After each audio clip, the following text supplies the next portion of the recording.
All right, guys, I'm joined here today for episode one of the MMA Debate Show. I couldn't find a better name, and since no one took that one, I decided to stick with it. For our first guest, we've got Daniel. I'm so glad you're joining me, Daniel.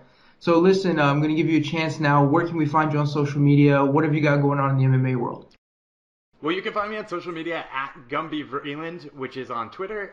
You can also find my podcast, which is at Top Turtle MMA, which you can also listen to on Flow Combat or wherever you stream a podcast. And my writing is usually found on Flow Combat. You can also find me on mixedmartialarts.com, the UG. I usually have a piece or two up there just about every single week. So you can find me at any of those places. And occasionally other places around. So just keep an ear out, keep an eye out, and check out my social media. For sure, doing good work as always. So for the people joining us for the first time, obviously, right, first episode, we're just gonna go over, the current news that's in the MMA world. We're gonna go back and forth, and hopefully we'll have a good show. Yeah, yeah, loving it. All right, so for our first subject, just gonna jump right into it. We want to start with something pretty simple. We've got a professional boxer, Claressa Shields, who keeps hinting she wants to go into MMA, keeps flirting with Amanda Nunes. I want to start with you, Daniel. What are your thoughts on the whole situation? And the main question is, do you think we will see her in the octagon or at least in a cage in 2020? Uh, you know, it seems like a different situation than a lot of the boxers who have said that they want to cross over. She said stuff about how she doesn't love the pay schedule or doesn't love the pay that's happening in boxing. And so it seems like it's highly more likely. But, I'm sort of in the camp where when we're talking about crossovers between boxing and MMA, unless it's happening with like 100% commitment and 100% of a change of where you're going, I'm not really interested in it because the fact of the matter is that we've constantly been like, well, what happens when a boxer comes over? What happens when an MMA fighter goes over to boxing? And the answer is always the boxer beats the MMA fighter at boxing, and the MMA fighter beats the boxer at MMA. And it's a pretty simple thing. They're two different sports, right? So you're going to see that happening time and time again. So if she's coming over with 100% authenticity, once I've seen that, once I know she's training somewhere, once I know she's been there for a while, once I've seen a fight or two of hers, I might be interested then. But to talk about her fighting the greatest women's MMA fighter of all time, knowing she's never been in MMA, I'm just not intrigued by that news story until it becomes something more substantial. Yeah, for sure. It's a weird story. The only thing I like about it is that you have this, it kind of shows that women's MMA is a little bit superior to boxing when you have all these females to talk about switching over. I feel like it's kind of good for our sport. It shows that there really is a equal, and especially with the payment, I think for a sport that, human cockfighting, people see it as two cavemen out there. I feel like it's really good for our sport for stuff like that. In terms of seeing her in 2020, I don't think so. I think she's got a boxing fight lined up and stuff like that. So I don't think that's very realistic. But what I do have to say is that she's still young in her career. I think MMA does pay better, so I think we may see her eventually. Like you mentioned, I'm not sure I want to see it. People are talking about her against Kayla Harrison. I don't see what the point is if you're training boxing and you're going to go out there and fight somebody who does judo. What can we expect out there? I'm not expecting anything good out of that. So I don't think we're going to see her in 2020. I think we might see her down the line, especially if Dana sees it as a good opportunity for business. But I think it is kind of a silly news story. Yeah, and you mentioned in there too that the idea that like it's good for MMA to be on top on this one, but at the same time, like I agree with you. It's nice that MMA is paying more, but is it more of just like a disgusting fact of like sexism that like men's boxers are paid that much more than women's boxers? And we could get into the whole thing where men sell more pay-per-views than women, or that obviously she's not drawing as much. But at the same time, we all know that the MMA fighters especially are underpaid. So what is that saying about Claressa Shields, who's a world champion? And she's making less in her profession, that is usually a more lucrative profession. So at the same time, while I am excited, yes, like it's a good notch on MMA. At least we're doing more than that. Obviously fighter pay has still got a long way to go, and we could talk about that for hours. Yeah, for sure. It's an interesting point you bring up. Like, if everybody in MMA is paid shittily, even if you're paid more than someone in boxing, it's still shit, right? So, Yeah. it's an interesting point for sure. But, I think I don't know if you agree, but I feel like she's kind of trying to stay relevant. I've got this person, people are looking at her as the GOAT. She's got a fight coming up. It's like, hey, what if I fight the GOAT? And then you got the millionaire over at PFL, and it's like, well, maybe I could fight her. So, I feel like it's being relevant. It's a silly story though. Aside from Clarissa, who does this benefit? Yeah, I definitely don't think it benefits anybody in the UFC because we talked about if we're talking about boxing MMA crossovers, you obviously have to talk about Conor McGregor versus Floyd Mayweather, and like the crossover appeal there was that boxing fans who are not MMA fans watch that, MMA fans who are not boxing fans, watch that. Do you really feel like there is a large number of boxing fans who would come over to watch an MMA fight between Claressa Shields and Amanda Nunes? Because I think the answer is no. I think the crossover appeal in that other fight had to do with how big Mayweather was. And like you said, if Claressa Shields is not making that much money, if she's making, shit pay even compared to Amanda Nunes, I feel like not enough people are buying her pay-per-views, not enough people are tuning in to watch her, that she is relevant enough or important enough that we then have to assume that it would get tons of crossover appeal. So Amanda Nunes is not benefiting from that. Kayla Harrison's making $1 million a year. She's one of the better paid women's MMA fighters in the world. Whether the UFC wants to admit that or not, she just took home $1 million, and you can't say that about very many MMA fighters in the UFC. So again, I don't think that benefits her, right? Like, is she looking for a legacy fight here? She's what, 6 fights into her MMA career? She's not looking for a legacy fight right now. She's looking to rack up wins, prove that she's the very best at her division, and then she can start to think about that kind of stuff. Because right now, Claressa Shields, what is she going to do? Enter the PFL tournament? It's not going to happen. So at the end of the day, it's not going to help either of the MMA fighters, and unless she's doing it authentically, it's just not going to be worth it. Yeah, it's interesting you mentioned the kind of the crossover from the boxing fans. Like, are they going to start tuning into MMA to see this fight? My question is she big enough that MMA fans are already familiar with her without her having to attach her name to, these big female fighters? I mean, and I'm not sure. It seems like the kind of crossover that, if it happens, cool. But if it doesn't happen, all right. I mean, like you mentioned, Floyd Mayweather, this isn't, it's not the same ball game, man. I mean, people who aren't boxing fans stop what they're doing to illegally stream his pay-per-view. So we're talking about something that's completely different in this one. So the final thing about this one, are we going to see her in 2020? I say probably not, and it sounds like that's what you're saying. But the final question is, will we ever see her in an MMA cage? I think you're right. I think 2020 probably not, and I think at some point in time it feels like Claressa Shields will wind up fighting in MMA.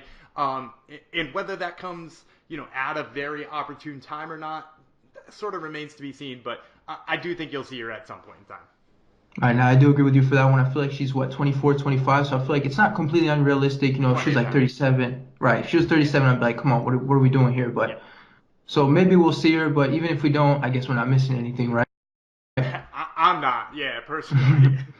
All right, let's move on to our next subject. This is a fun one. We talked about it just a little bit. This is a really fun one. I feel like this was inevitable, kind of like Thanos. Mike Perry finally did it. I feel like this was like the final piece of the puzzle. Gets in an argument with a famous, I guess, martial arts movie guy, Michael Jai White. Calls him the N-word in a tweet. Twitter freaks out. Twitter defends him. All sorts of reactions. My question for you is, what was your reaction when you saw the tweet? What are your thoughts on it, and what are the correct repercussions in this case? So all three of those questions are really tricky. So obviously right. When I saw that tweet, first of all, I'm not surprised, right? Like, if right. you've heard Mike Perry talk, if you've seen Mike Perry interviews, if you've seen Mike Perry's social media, like, the idea of him using a derogatory term like that is not crazy surprising. The part that surprised me more than anything was that he doubled down on it as an insult, as something that he was trying to use derogatorily, and that's where it crosses the line for me. And I know that, like, it probably should cross the line the moment he uses it, but it was almost like it wasn't shocking to start because, like, he might brush it off, and obviously it's wrong either way, but in the same token, I almost overlook it because I know that fighters are human beings, and I'm not going to agree with every fighter. I'm going to think a lot of things that a lot of fighters do are dirty and not good. But at the same time, I try not to get alarmed by everything. But when he doubles down on it as an insult, I mean, Angela Hill said it best. That's not cool. Like, when you double it down on it that way, and it's not cool that he's using it in the first place. So yeah, I mean, like, that's my first reaction. And then as far as the repercussions question comes, I mean, like, this one is so tricky, right? Because, like, the UFC has made it such that they are very much an organization that looks like they're not interested in suspending people based on their everyday lives. Major League Baseball has done an amazing job at, like, buckling down on deciding what type of language is okay. They've begun suspending domestic abusers and things like that. And then in the same token, NFL has even done things like that. Like, they're making the right steps to suspend people for the reasons that they should. And I believe the NBA has too. I don't mean to leave the NBA out. I'm just not much of an NBA fan. So those leagues have all taken the right steps, and pro soccer and things like that have also taken the right steps. MMA has made it pretty clear that they're only interested in checking what's in your bloodstream. And while that might be, it's probably for competition purposes more than it is for anything else. I mean, like, I feel like because they're independent contractors and because of other things that are going on, it's difficult to decide when they're going to step in and make that line and make what's okay to be suspended for what you're saying. So as far as what I think the repercussions should be, I mean, like, that is a whole can of worms that only happens if, you're collective bargaining your contracts and you're a union or things like that. And in the meantime, compared to what they've let go in the past, I think as the UFC setting trends, they're just going to leave it as is. They're not going to even comment on that. For sure, you make some excellent points. It's an extremely tricky subject. I mean, first of all, Mike Perry gets in an argument about Kimbo Slice. All right, I mean, okay, we're defending Kimbo Slice, okay, but he called a black man the N-word in an argument. How do you get? And the worst part is, as of right now, the tweet is still up there. Yeah. I think that's the worst.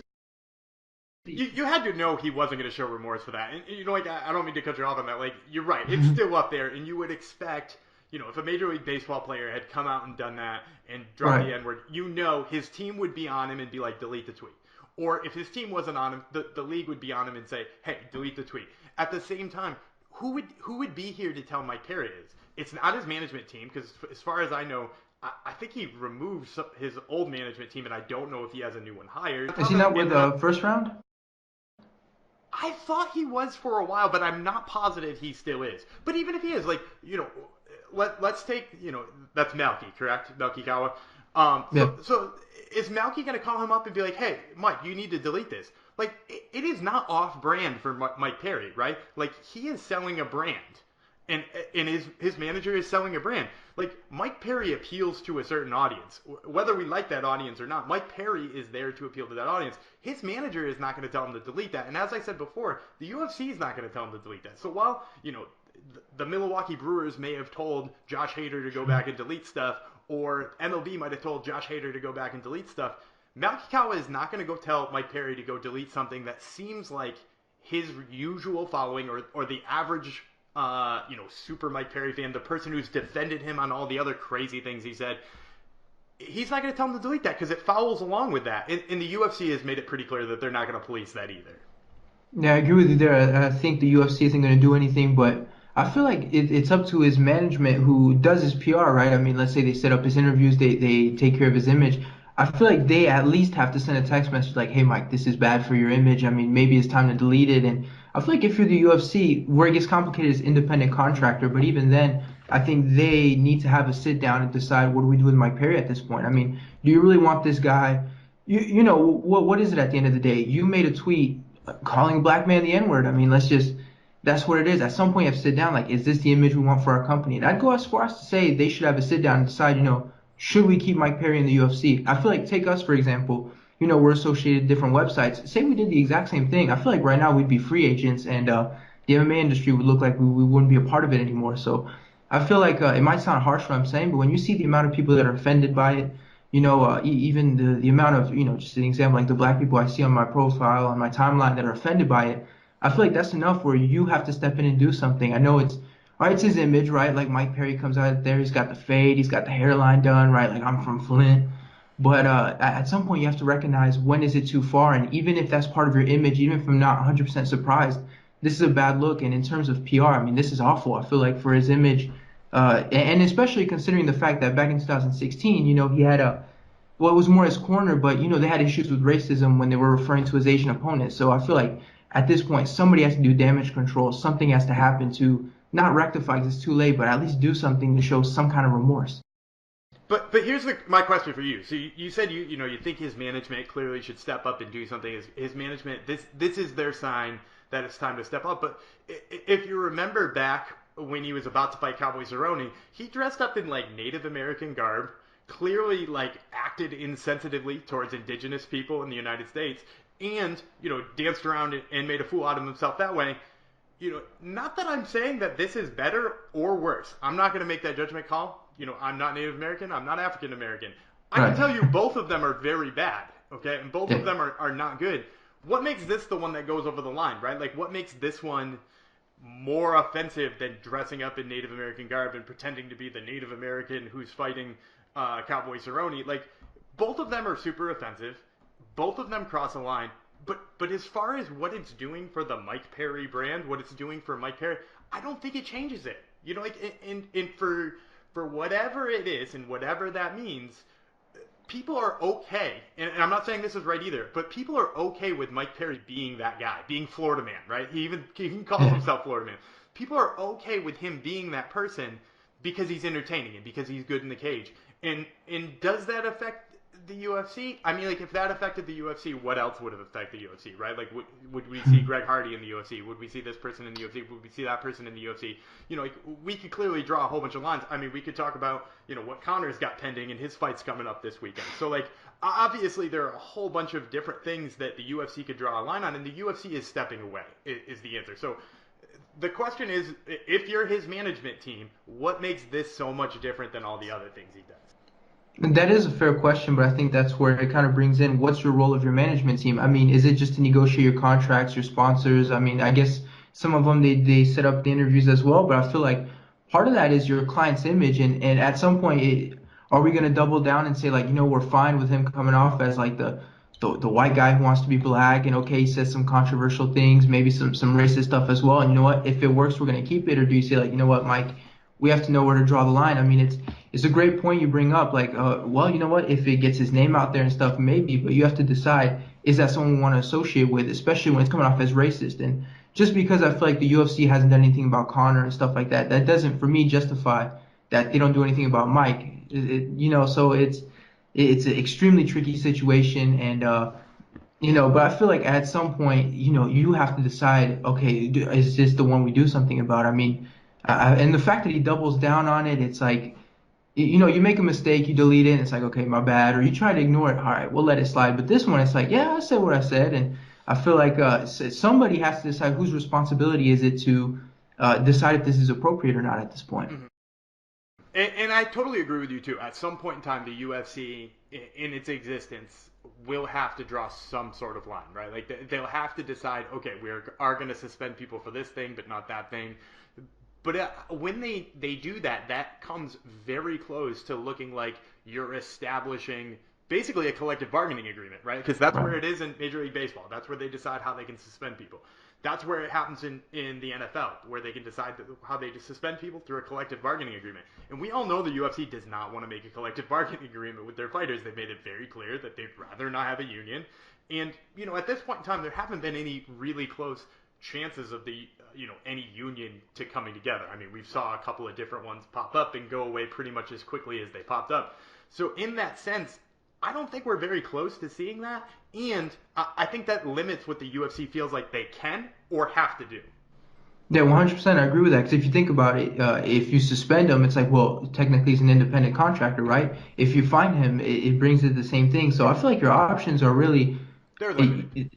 I guess you have to cut him. I feel like that's the only thing you could do where you wouldn't have to talk about. If they wanted to send a message, that's what they could do. They could cut him, and at the same time, like, I can't imagine it happening because he's exciting and he brings in money, and that's really the bottom line. Whether it should be or shouldn't be, that's for somebody else to judge. But the bottom line is whether or not he's exciting, and he is.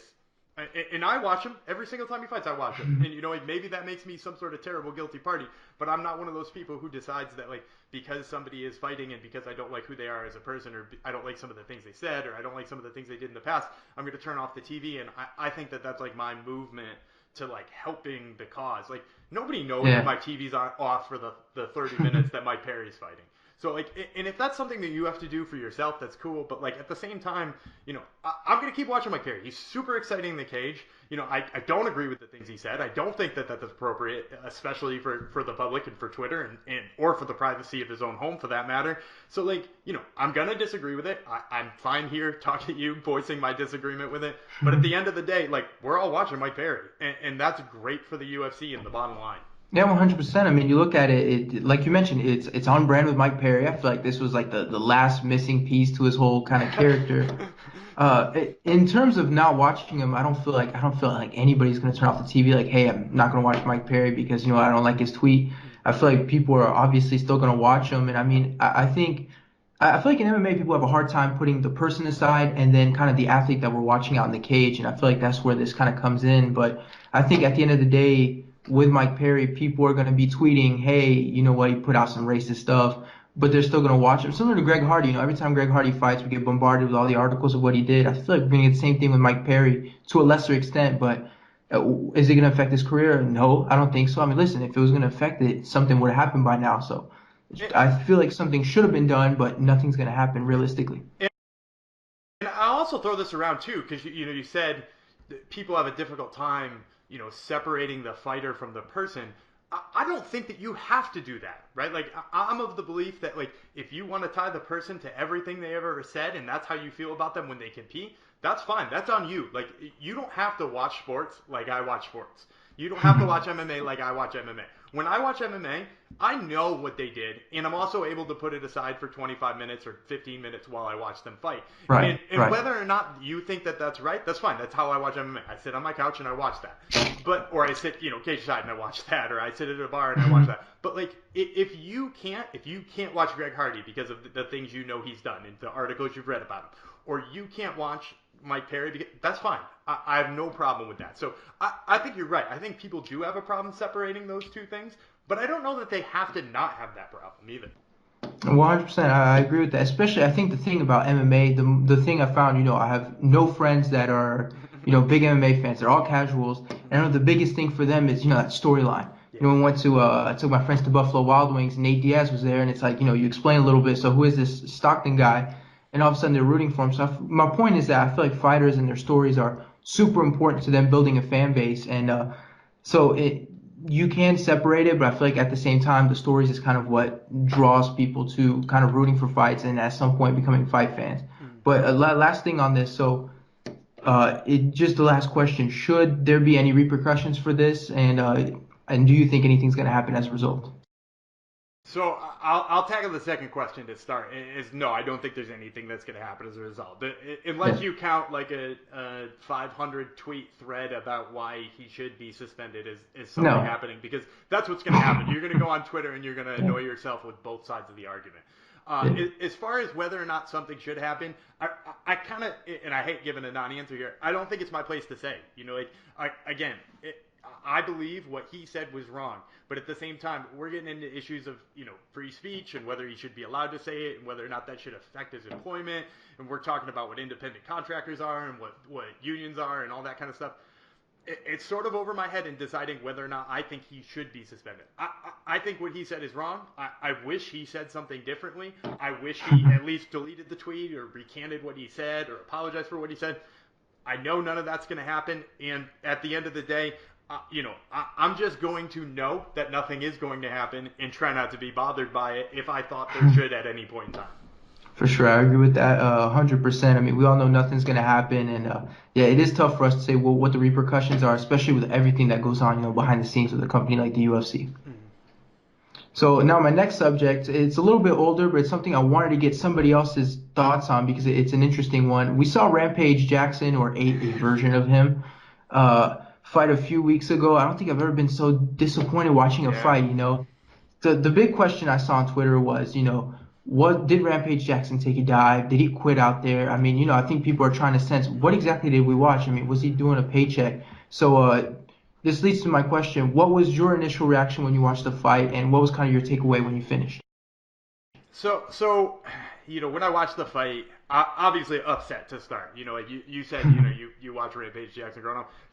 Right behind me right here, there's a program from Atlantic City when he fought Joey Beltran when he started in Bellator. Oh, yeah. Like, I've always been a Rampage fan, right? Like, even back when I was a fan and not a writer, I wasn't covering the sport. I was just watching the sport. So, like, I'm a big Rampage fan. And when I saw him come out, as heavy as he did, I was like, this is not a fight he took seriously. We've always joked that there should be like a senior MMA circuit, right? And some people even joke that that's what Bellator is, right? Like, Bellator is the senior MMA circuit. Because, they bring in Chael Sonnen and they bring in this guy and that guy. Ken Shamrock fought again against Hoist Gracie and all that nonsense. So, like, I feel like Rampage took that approach mentally into training. Okay, because you remember what Rampage looked like at 205, and even what Rampage looked like at heavyweight when he was fighting at heavyweight. He didn't look. Or even the Vanderlei fight, he still had some abs. Right, exactly. He still looks like he's ready. And the difference is too is he looked like he was ready to fight. Right. This looked like a guy who wasn't ready to fight, who wasn't taking training seriously.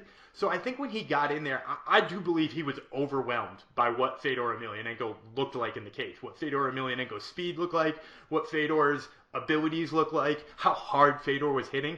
Do I think Fedor clipped him hard? Yeah, I think Fedor clipped him hard. Fedor still punches hard. Fedor is a Right. damn good fighter, even at, what is he, 43 years old at this point in time. So, like, he's obviously still a good fighter. He obviously clipped him.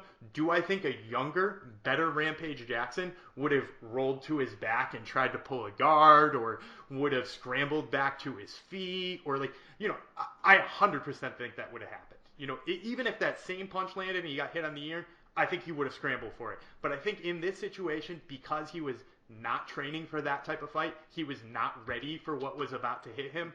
When he went down, I don't think he thought to himself, I got to get back up because this is a fight I got to win. Because I don't think that was ever in his mind. So I agree with a lot of what you said. And before I get into my points and everything, I interviewed Juan Archuleta yesterday, and we know there was a picture of him with Rampage. So I thought maybe we can get some insight from fighters, see what's different. And so I asked him, I was like, what did you think of Rampage? You did some time with him in camp, and from what it sounds like, that version of Rampage wasn't the worst version of Rampage. Apparently, he came into camp. It was. He said it was really bad. Like he said, he was nowhere near what you guys saw out there, which is crazy because I mean, what did we see out there? So I thought it was interesting. It sounds like he took the right steps, but too late. Yeah, and that, So and that makes sense to me too, because like I said, he looks like a guy who didn't take camp seriously. Maybe he is a guy who took camp seriously, but he's a guy who came in at 330, and in an 8-week camp ain't gonna save a guy who's 330 pounds trying to cut back to where his prime fighting weight is really probably right around 230, right? Like he was his best when he was fighting muscly right around 230. So like. He gonna lose 100 pounds in 8 weeks? Heck no, he's not. So like, you're right. Maybe it wasn't that he didn't take camp seriously and he didn't think about it as like a senior circuit fight, but that was like the feel I had about it. And if you're telling me that he came in vastly overweight and he looked terrible when he came in, I mean like that sounds right too. Like I can't dispute that at all. man, I have to say, watching that fight, the Pride entrance is cool. He did everything right. Gets in the cage, and when I saw him take off his shirt, I don't know how to explain it. I had like this feeling of I don't know if it was dread or disappointment. It was like something inside me just felt like It who was is this wrong. guy? Yeah. It Yeah, felt yeah. wrong. Yeah, and I would say too. I felt like there was still some of the like jovial Rampage at Fight Week, but it was like it seemed a little off. You know what I mean? Like he didn't Yeah. seem as into the dude has always loved being an absolute riot on the camera and being silly on the camera, and at the same time, like I don't know if you saw that interview with Amy Kaplan. She was doing that interview with him, and he was turning around and yelling at people who were making noise Oh behind yeah, him, yeah. and funny, right? Like Rampage type stuff, but not really Rampage. Right? Like Rampage would have been like more joking with the person interviewing him. He would have Yeah. said like, "The hell are they doing back there?" or something like that. But like Yeah. to turn around and like actually yell at people, it seemed like it just didn't seem like the same person out there. It didn't seem like the person who I grew up loving to watch be interviewed for that Right. matter. The thing I do have to say is for the finish, when I first saw it, I was a little bit surprised. We see the punch, you kind of see him fall down in slow motion. I was a little bit confused by it, but when he did get up, I noticed he had blood that wasn't there before. And the thing he was telling the referee, I think he was like, "But what did he hit me with? Did he hit me with anything?" I think he was arguing. It, So in my mind, I was like, "Well, all right, so he definitely did get hit, right? If he's faking it, he's doing a real good job, and we know Rampage. I don't think he'd sell it that well, but so part of me was like, all right, I think he did get hard, but I also think he was looking for a way out. I don't think it was fake in terms of he went out there to throw the fight, but I do feel like part of him realized that Fedor he wasn't going to beat him. I mean, he did. I don't think he landed anything, and when that punch hit, I think he was destabilized, and for me, it was just kind of like, all right, I'm done. I don't want any part of this anymore. Yeah, and I think it was one of two. As long as we're talking about what we think was the finish, I think it's one of those punches that lands behind the ear, and it just absolutely takes their balance away. I mean, we've seen that with a bunch of different fights. I mean, we saw Roy Nelson do it to like 3 or 4 different guys in a row for Christ's sakes. But like that punch that lands behind your ear, it knocks you down. It's the Brock Lesnar on Randy Couture punch all over again. It hits behind the ear, he loses his momentum. But an older Rampage, and I said this already, an older Rampage would have forced Fedor to follow up on that and finish the fight. Yeah. Whereas this Rampage just let that be the end. And the thing about Rampage is, coming into the fight, I thought if we're gonna see a knockout, I feel like Rampage is gonna knock Fedor out. Of course, I hadn't seen him with the shirt off yet, because the thing is, he's got an iron chin. Yeah. The only guys who knocked him out were in Pride, and it took knees, soccer kicks from And Shogun, a all whole that bunch stuff. of So steroids. Yeah. yeah, well, I mean, that helps for sure. But it was crazy to me because I feel like we didn't watch Rampage. I feel like I watched somebody's dad who kind of volunteered to fight Fedor, and I mean even the technique of the punches. I was like, what are you doing? Like you Yeah. you know how to fight. What is this? Yeah, well, and like I said, that's probably either coming into camp as, like you said, coming into camp as bad as you possibly could, or just not taking the camp seriously. Because like we said, he's a great fighter. He always has been a great fighter. He'll go down in history as a legend, and that's just one of the fights we're all gonna hope we forget. And so just to finish up the subject, do you think we're going to see Rampage back again in a cage? And if so, are we going to see that Rampage, or do you think he really is going to get back down to 205 like he claims he's going to? I mean, I've seen the Instagram stuff he's posted and how he's going to document it. He seems like a guy who wouldn't be documenting him failing at a weight cut, or failing at losing weight. You know, I love Rampage. I always want to give him the benefit of the doubt. But would he document himself just staying big? No, I don't think he would. Does this wind up, him losing motivation somewhere when he gets down around, 250 or 245 or, 230? Does he lose the motivation? I don't know. I tend to think no. If I had to put money on it on either side, I'd say we maybe see Rampage again. Do I think we see him all the way down at 205? Maybe not, but I think we see him again, and we see a far better version than what we just. And to be fair, it's not that hard to see a better version. I mean, literally just lose a little bit of weight, and I think it'll be better. But I do agree with you. I think we'll see him again. I don't know if we're going to see him at 205 because Rampage is a guy that doesn't like to cut weight, Yeah, stuff like that. So, never has. right. But the only thing I'm afraid of is, we know plenty of people that, they reach that point where it's like, okay, I need to lose weight, and they're super motivated, but then you got to keep that motivation. So Yeah. my question is he going to keep it? Is he going to get down to the weight he wants to? So I don't know. I think we might see him again, but I wouldn't be surprised if he just kind of called it. Yeah, I could definitely see that side, but I don't know. Something tells me that money's too good in MMA, even if it's shit money, like we talked about earlier. Yeah. Money's too good. He's gonna want that paycheck again. All right. And so a thing I do want to do on this show is I want to have like a wild card subject, something that's not really in the news, something that's a little bit different, that's gonna make you go, oh shit, how am I gonna answer this one? So Nice. for my wild card, I want to bring up somebody who people have strong opinions of him. I don't think anyone's neutral, and it's our man Brendan Schaub.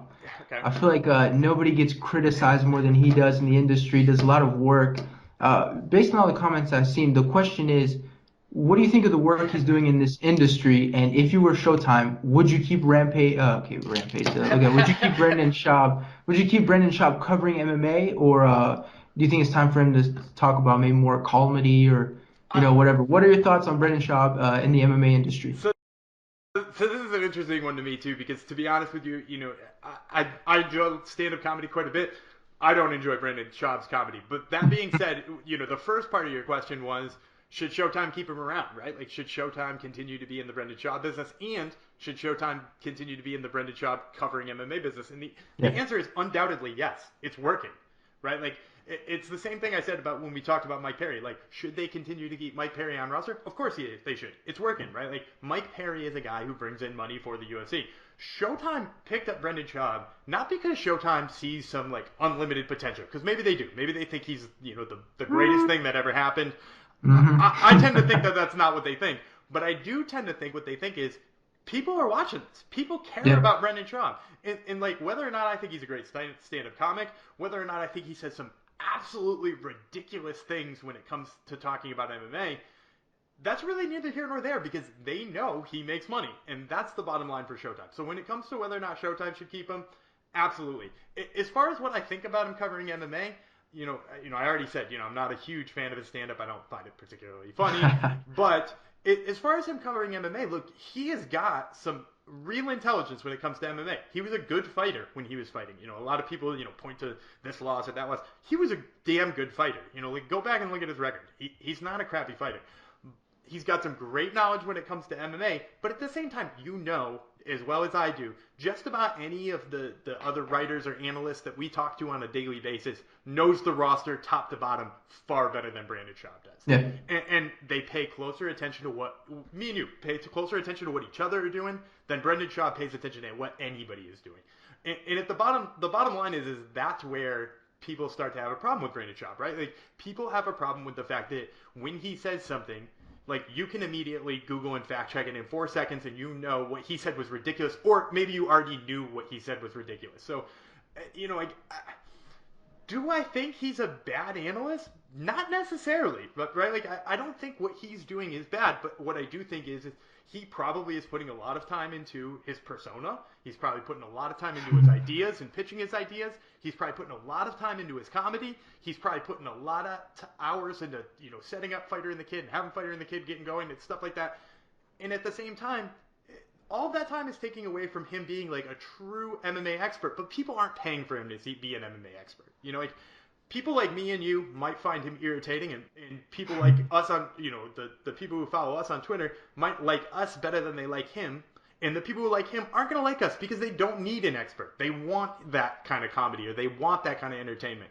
So it's really about like what you're looking for. You're looking for comedy and entertainment. You're looking for somebody with a crazy take and a dick joke.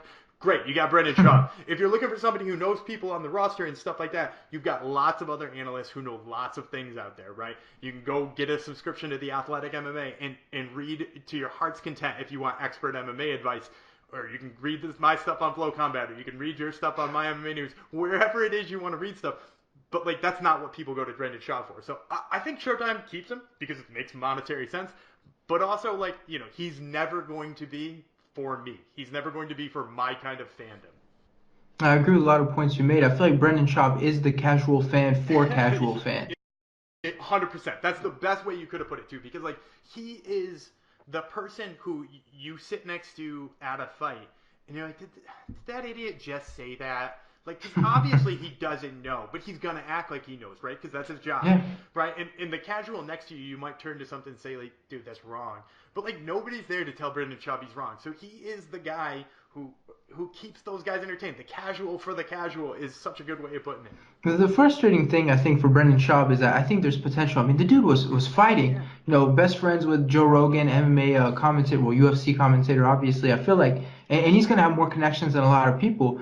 But like I mentioned, the casual fan, you feel like most of his like podcasts, the ones I've listened to, it's pretty much his guys kind of telling him, here's what's going on, here's a fight, what do you think, right quick. Like, I feel like I could get my grandfather who doesn't know anything about MMA, I could give him a beer, list random names, and he could give me the same thing. So I feel like he's a little bit too casual for me. I feel like he could really use some of that insight from his career, and he just doesn't do it. But at the same time, to be fair, he's probably getting paid a lot of money and doesn't need to. Yeah. Well, and here's my question too. Do you believe that if he had, or even if not just he had, because maybe he does, if he was professing that kind of stuff, like if you had somebody on there, like, I'm trying to think of a really good analyst, like Conor Rebush. I don't know if you listen to Heavy Hands and Conor Rebush. Great boxing analyst, does a great job of breaking down the striking side of MMA. If you had somebody like him on there, and you have Brian Cowan reading him, okay, this is a matchup they just made. They just made Rose Namajunas versus Jessica Andrade 2. What do you think of that matchup? If you had Conor Rebush give us a technical breakdown of it, the same people who turn into watch Brendan Schaub, if those kind of words came out of Brendan Schaub's mouth, they turn it off right away. And unarguably, in my opinion, what Conor Rebush does on Heavy Hands is 40 times better than what Brendan Schaub does. But I bet you less people listen to him, and it's because of the type of people. It's what you go there to see. If you're going there to see a technical Conor Rebush-esque breakdown, you're not going to get it. And that's really, I think, what it comes to, especially when it comes to people getting upset about the different types of content there is in MMA. Because me and you are talking right now on a brand new medium, right? And like, if you're like upset about the type of content you are looking at in MMA, you're looking at the wrong type of content. Right, like there's so much different content out there, right? Like there are guys who do 100 interviews a week, right? Like James Lynch and you are always doing interviews, right? And you can add Mike Heck to that list too, and a whole bunch of other guys. And then there's that's not your scene. and you want to hear somebody make, like I said before, dick jokes and a casual statement, you got Brendan Schaub. And then if you want to hear somebody do conspiracy theories and crazy stuff like that, you got Joe Rogan. And if you want in-depth MMA stories that are written out in some of the most beautiful long form, you got the people at Athletic MMA. You have so many different avenues out there to find the type of media or the type of MMA coverage that you want. If you are really bothered by the type you're looking at, you're just not looking at enough places. And to be fair, I do want to say something positive about Brendan because people tend to think you always shit on him and stuff. I feel like his podcasting, as he pronounces it, I feel like it's way too casual. Where I do have to give him props is the food truck diary, although I will get a little bit more into that. But I feel like as he's a personality, like him or not, he's a personality, and I feel like he does connect fairly well with certain guests, and it's a little bit unique. I feel like it's a good thing for him. However, I did watch the last one with Dominic Reyes just out of curiosity, and I thought that was probably one of the worst interviews I've ever seen. A good chunk of it was his fault. A good chunk of it was Dominic's fault too. But I really struggled with that. But so to give him props for that. But yeah, I feel like sometimes I forget that, I cover this sport. Like if I listen to Brendan Schaub's podcast, I'm like, wait a minute, I could do that. And then it's like, well, yeah, but why would I listen to Brendan if I feel like I could do that and almost do something better because I'm aware of it and I don't have to look it up beforehand. Well, not even look it up beforehand because he doesn't. But have someone read me the news right off the top, and it's like, well, yeah, that sounds cool. Like, I feel like it's I hate to use this word, but I feel like it's a little bit lazy. Like, he doesn't really research it, and it's kind of just, we show up and we start podcasting, and then just whatever happens, happens. Yeah. And I totally agree with you. It feels lazy, and it feels wrong, and it feels like the type of content I don't want to look at.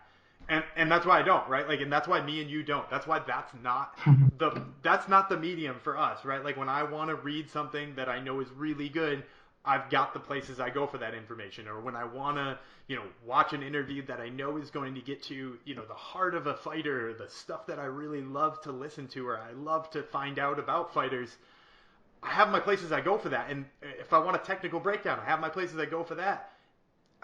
This is just not something I ever need, that doesn't mean I don't think he should exist. And that doesn't mean I think he should change what he's doing. You said, I think he should put in more time. I don't think he should put in more time. It's working. He has a captive audience. And sure, could he use that captive audience to try to educate them more? Absolutely. Does he lose some of that captive audience when he tries to educate them more? Immediately. 100% immediately he starts to lose them. Because they don't go there to be educated. That's not why people watch Brendan Schaub. I would hope not, to be fair. Like, I really hope it's not to be educated because that would be kind of disappointing. Yeah, it would be really disappointing. And I don't think that there are tons of people who do that. There aren't tons of people who are like, I'm the most knowledgeable MMA fan in the room because I listen to Brendan Schaub. Like, I would hope not. I hope not too, and I don't think there is too. I think most of the people who know they're going to watch Brendan Schaub, they know what they're going to listen to. 100%. Just to kind of finish here, do I think Showtime should keep him? You mentioned a great point. Of course, it's working. You're getting the views. It led to some positive, right? Luke Thomas got picked up by Showtime. Brian Campbell as well. I mean, it led to some positive, even though I guess it's not, stuff we see on camera. But, should Showtime keep him? Obviously, as long as he's getting the views and everything. Even if people are hating it, you know what, man? You're watching it. You're making me money. So should they keep him? Yes. Should he continue to cover MMA? I think so, but I think he should gear it more towards using it to his strengths, if you want to call it that, more than just let me sit back in a chair and read me some stuff and let me tell you what I think off top of a dome. Yeah, and I'm going to disagree with you on there too. I don't think he ought to change the thing he's doing because, at the bottom line is, you mentioned he's encouraging more people to watch MMA. He's encouraging more people to follow MMA. He's got his audience who's looking for the thing that he's doing. And that's a beautiful thing when you're in an MMA sphere and you can find the thing that people want to see. You can find the thing that you know how to do that people tune in to listen to as much as they possibly can. And if you found that thing too, I believe you stick with that thing. And whether or not it's what everybody wants, you've got your captive audience. It's a damn impressive audience. I say he ought to continue to do exactly what he does and never look back. All right, well, that's enough for Brendan Schaub, which brings us to another big name who, we speak at casuals and everything. Mr. Conor McGregor, the notorious one, of course, coming from Ireland. He's going to be fighting soon. With him, I'm not getting into anything controversial, but his coach did make some comments which I thought were interesting. I'm sure you saw them as well. He's talking about how Conor's arranging his camps, he knows way more than us and stuff like that. What did you think when you saw those comments from his coach? Coach speak. To be honest with you, I don't think too much about what a lot of coaches say. Because it's one of those things. Again, I don't mean to keep making baseball references, but I am a baseball guy too. It's kind of like every single time you see an article that comes out during spring training of baseball season, and so is in the best shape of his life, or so and so is looking better than he's ever looked. Like, of course they are. Of course you're going to say that. Like, what is the coach Yeah. going to say? He came in fat and out of shape and covered in filth? Like, no, they're not going to say that. So, same thing goes for John Kavanaugh. He's not going to say, yeah, Conor McGregor promised or says he has to pick everything he's going to do, and I can't tell him otherwise, even though he's an idiot. Like, he's not going to say that, right? Like, he's going to say, Conor's a genius. He dictates a lot of what he does in fight camp. And at this point in time, does Conor maybe know more than John Kavanaugh? Who knows? I've never taken a class with John Kavanaugh. I've never had a real in-depth conversation with Conor McGregor. So, in that same sense, like, who are we to judge? Maybe he does know more. And at the bottom line, do you don't think Kavanaugh is running a good short portion of his camp or telling him what to do at any point? I don't buy that. I think 100% Kavanaugh is still running huge portions of his camp, and this is one of those things they say to it's one of those stories that makes Conor McGregor bigger than the sport. 100%, I agree with that. The biggest thing that makes me sort of pause is the source it's coming from. I don't want to shit on them. There are some people that do great work, but it's coming from the Mac Life, which is owned by the Mac himself. So that's the one thing where I'm like, I don't see this as a news source. I see this as PR, right? Like, oh, we had to sit down with Connor. Yeah, we'll hope so, right? That's your boss. Like, if he can't give you 5 minutes for some traffic, then I'm a little bit disappointed. So I kind of look at the source and, to be honest with you, I discredit it a little bit. I'm like, well, maybe it's not gospel, but you mentioned a great thing that he's just doing this for the casuals, get his name out there, because I was curious, like, what do you achieve by saying Connor knows more than his coach? Connor's running his own camp, but I guess what it makes it seem is like, you know what, Connor has this MMA knowledge and he can just decide what he does because his IQ is so much higher than everybody else. So it's definitely an interesting point that gets brought up by those comments. Yeah, I mean, like, he is a legend already in his own right. Like, regardless of what you think about his fighting career, regardless of what you think about his personality, he's a legend. This is John Kavanaugh adding to that legend. Like, this is John Kavanaugh adding another chapter to the story, telling us exactly, what he's able to do, to make him sound like, in addition to all the amazing stuff he's done in the cage, the Mystic Max stuff, the boxing Floyd Mayweather, the puffy coach, whatever you want to say. In addition to all that, he runs his own training camp, right? Like, that's just another chapter of making him look like, the godly figure he is to so many people. Well, it's interesting because if he goes out there and wins impressively, he's like, yeah, I was running that shit, I did it. But what if he loses? I mean, we as members of the MMA media, I know as hyenas, that's the first thing people are going to go after. Like, well, why didn't you take more control? Why didn't you go after it? Do you think they're that confident they're going to be Cowboy that they can say things like that, or is this just let's take a risk and if it pays off, could be huge for us? So I don't think they think about, first of all, what happens if they lose, because I don't think it matters. Like, you're right. Will the media be hyenas about it? Right. They probably will. But that doesn't do more damage to Conor's legend than losing to Cowboy in the first place. Like, we'll make, we'll undoubtedly have articles on almost every site we work for, right, that say, John Kavanaugh shouldn't have been running camp, or John Kavanaugh should have taken more reins, or John Kavanaugh really 100%. learns how to reel in Conor McGregor so Right. that we get something. But at the bottom line there is that, like, that doesn't do any damage to his persona. That doesn't do any damage to the legend and the big laundry list of accomplishments he already has. The only thing that would do damage to that is a loss to Cowboy, which we're only talking about that other stuff is if he loses to Cowboy this, upcoming weekend. So in that same sense, I think, I don't think they've thought about it, what happens if they lose. But not just because they're so cocky that they think, he can't possibly lose, but also it doesn't matter. In the end of the day, it won't matter for his persona whether or not they've said these things before a loss. I'm saying I do agree with a lot of what you said. So let's talk picks a little bit. I mean, we've got Cowboy, we've got Connor, and I know this is a big fight because I'm in France where the sport's illegal, nobody knows what it is, and I have people asking me, Lucas, who's going to win between Connor and who's that guy he's fighting? So I know it's a big fight, and obviously I've been asked by everyone to make picks, but I am curious, who do you have in this fight?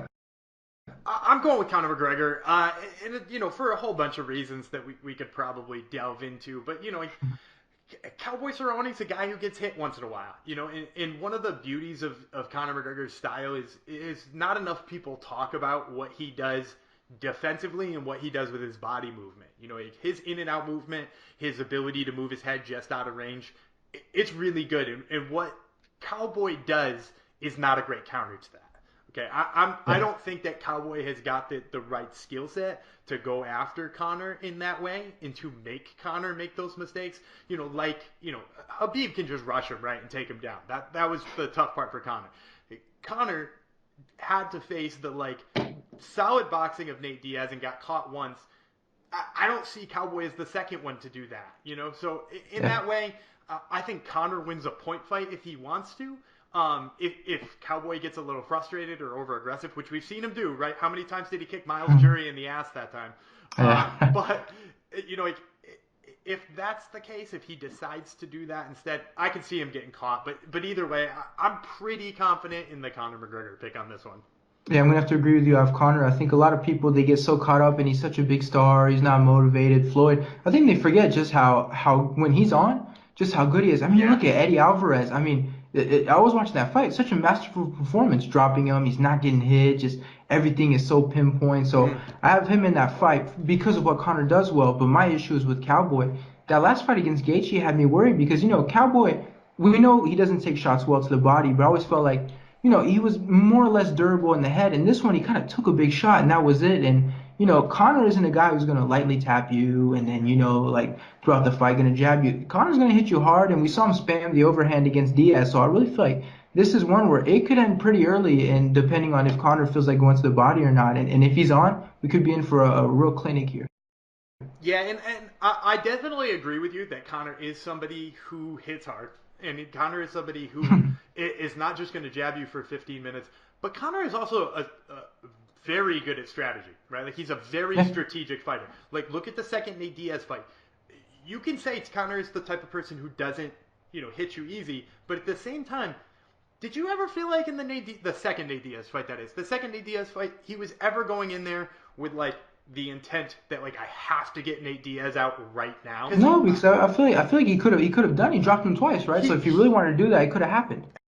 Absolutely, he might have been able to do that. But that being said, he was perfectly okay with playing the strategy game, and I think that that's the difference between the way that Gaethje is going to beat somebody like Cowboy Cerrone. Cowboy Cerrone wants to engage him in his crazy firefight, right? Like Cowboy Cerrone wants to have a Justin Gaethje style fight against Justin Gaethje. Conor McGregor is not going to give him that kind of fight. Yeah. The cowboy bull riding, Budweiser drinking type of throwdown fight that he wants. Instead, he's going to put on a clinic, and if Cowboy gets too overextends himself, he's going to get punished. But in the meantime, I actually think Conor just working him away is probably going to happen for, I don't know, 4 rounds. I don't expect this to end early. I'd say, I'm not a huge gambling man, but if I was, gamble on whatever the over is, because I bet you this fight lasts far longer than people realize it will. Yeah, I'm gonna have to disagree with you with that one. I mean, which is kind of the point of the show, right? It's not a big deal.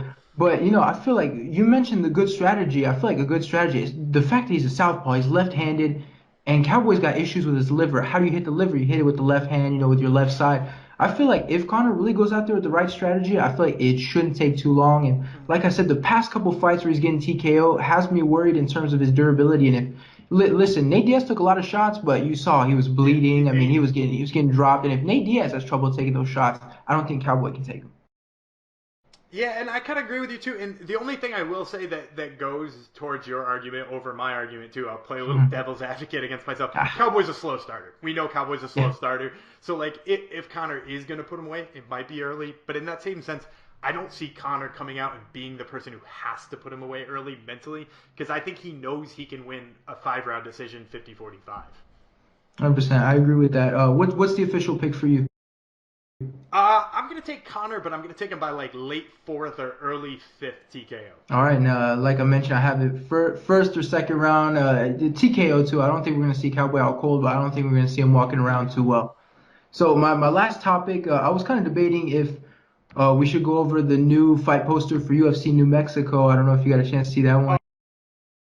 Oh, the ransom note. Yeah, I feel like the idea was good, but Yeah. once it came out, it wasn't good. Or if we can talk about rather who's next for the new champion at 145, Alex Volkanovski. And since you are the guest, I will let you pick which one you want out of the two. Well, being I'm not much of an art critique. I'm going to pass on the fight poster, although I will laugh at the ransom note font because 100%. that's just a weird move. Yeah. Yeah, as far as Volkanovski, first of all, I'm a huge Volkanovski guy. We've had him on our show, Top Turtle MMA, a couple of times. He's super nice, fun to have on, super energetic, super interesting anytime we're talking to him. But at that same time, thinking about who he would fight next, you know, I think if we're thinking about the right contender right now, I think the right contender right now is probably Korean Zombie. And the reason is he's coming off a big knockout. He's looking as good as he's ever looked. Do you want to give Max Holloway a rematch after that fight? I know some people scored it controversially, but when my scorecard came out at the end of that, I had it at least 4 rounds for Volkanovski. Like there were 2 rounds that I debated. I basically gave 1 to Max, 1 to Volkanovski. So at the end of the day, it was an easy decision. Even if I gave both of those to Yeah. Max, Volkanovski wins that fight, 47-46. So, or 48-47 rather. So for me, I'm not in love with immediate rematches unless they look like, Loyola Machida versus Shogun Rua 1. That's the only fight that I've ever been like, they need a rematch right away. So, I'm not a big fan of immediate rematches. Let him go fight Zabit. I love Zabit Magomedsharipov. I like him as a future contender. That fight with Calvin Kattar alarmed me. So, I think he's somebody like Max Holloway, who's got an incredible gas tank and starts faster than Calvin Kattar does. I think he's a good pick of somebody to test Zabit and see if he's an actual contender or if he's, a pretend contender. So in the meantime, you get to see what you get about Zabit, and if he doesn't work out, then you get the Max fight again anyway, because, Max is going to be around forever. He's a super young guy. He's actually younger than Volkanovski, which is crazy. Yeah. So, he's going to be around for long enough to get that rematch if he really needs it, if he really deserves it, and if he can take out Zabit. So I'd match him up that way. I like Chan Sung Jung versus Alexander Volkanovski, and pair it somewhere near with Max Holloway versus Zabit Magomedsharipov. Yeah, I'm gonna have to agree with you there. I feel like if we were 2015, I feel like we'd get an immediate rematch. But in this case, Yeah. yeah. The funny thing is, while I'm watching the fight, at no point I was getting frustrated because I'm looking at Max. And I'm like, man, he's looked so good in this one. I felt like he was stuck. I mean, he's one of those guys. He doesn't really have that one punch knockout power to rely on. And I feel like Volkanovski came out there with the perfect strategy. Really, I don't want to say necessarily dominated, but for me, it was like clear you can't have Max Holloway winning that fight. Yeah, and I think too that idea of being stuck, I think is such an underrated part about what makes Alexander Volkanovski as great as he is, because he made Jose Aldo feel the exact same way.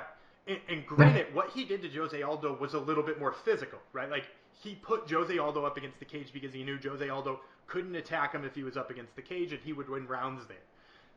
With Max Holloway, he knew he wasn't going to do that. He wasn't going to put Max Holloway up against the cage and just work him over for 5 rounds. So he fought a different fight.